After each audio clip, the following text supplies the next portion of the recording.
Allez les amis, on est parti pour voir ce genre d'exercice. On vous demande de retrouver la valeur exacte d'un cos qui ne fait pas partie des cos que vous avez appris par cœur et on va le faire en utilisant la formule de linéarisation. Tout simplement, vous allez voir, c'est très simple. On se fait ça tout de suite. Pour être capable de trouver la valeur exacte de cos de, par exemple, pi sur 12, il va falloir que vous connaissiez vos formules de linéarisation.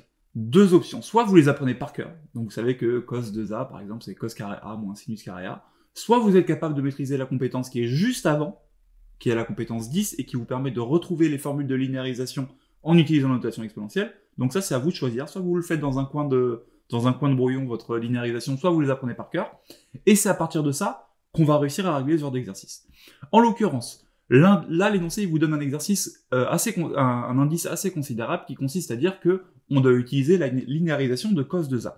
Donc, moi, je vous rappelle que cosinus 2a, sa formule linéarisée, c'est-à-dire sa formule en fonction de cosinus a et de sinus a, c'est cosinus carré de a moins sinus carré de a.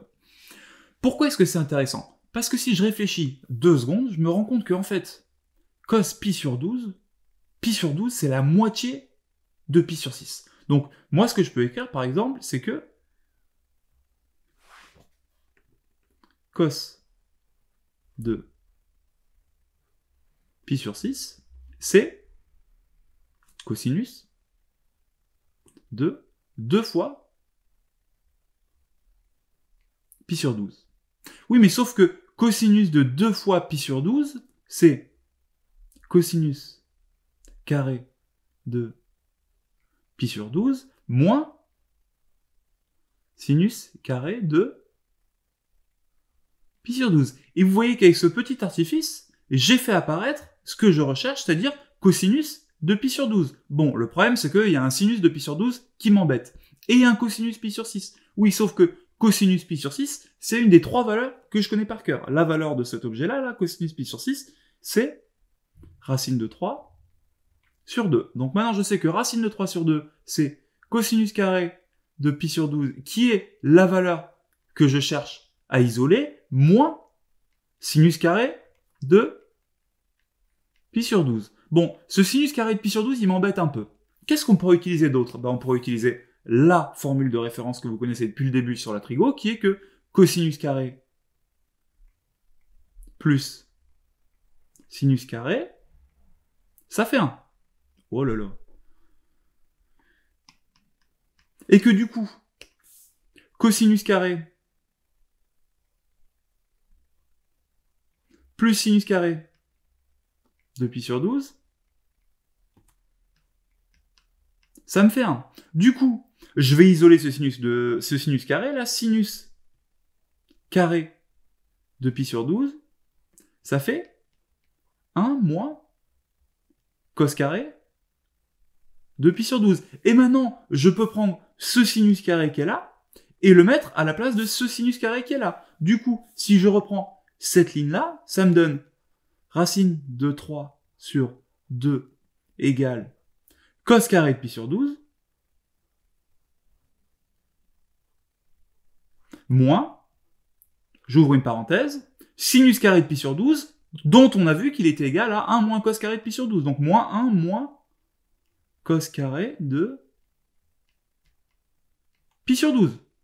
Formidable! J'ai plus qu'à développer ce truc-là. Je me retrouve donc avec racine de 3 sur 2 égale cos carré de pi sur 12. Hop, je remonte un peu. Moins 1 moins cos carré, donc plus 1, moins 1 plus cos carré.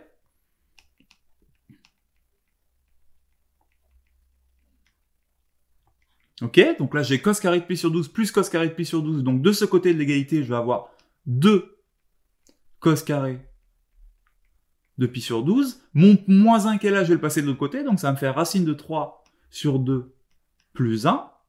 Je vais tout de même mettre au même dénominateur. Donc ça va me faire racine de 3 plus 2 sur 2. Hop là.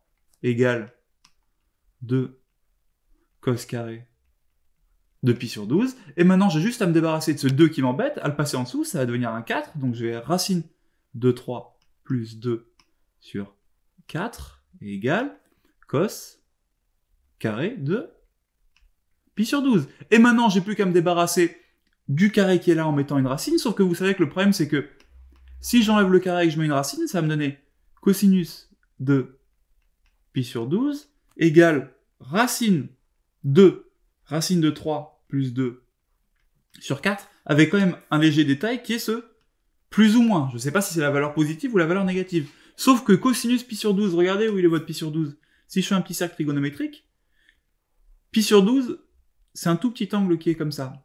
Et la valeur des tout petits angles comme ça, en termes de cosinus, elle est strictement positive. Donc je sais que je ne vais pas garder la partie négative. Et j'ai cos pi sur 12 égale racine de 3 sur 2, racine de 3 plus 2 sur 4, et vous pouvez diviser la racine en deux racines, une en haut et une en bas, mais c'est pas forcément nécessaire. À ce stade-là, on peut engadrer, et on a réussi. Ça, c'est vraiment des exercices qui tombent au contrôle. On vous en a mis plein en dessous. À vous de jouer. Vous êtes des champions.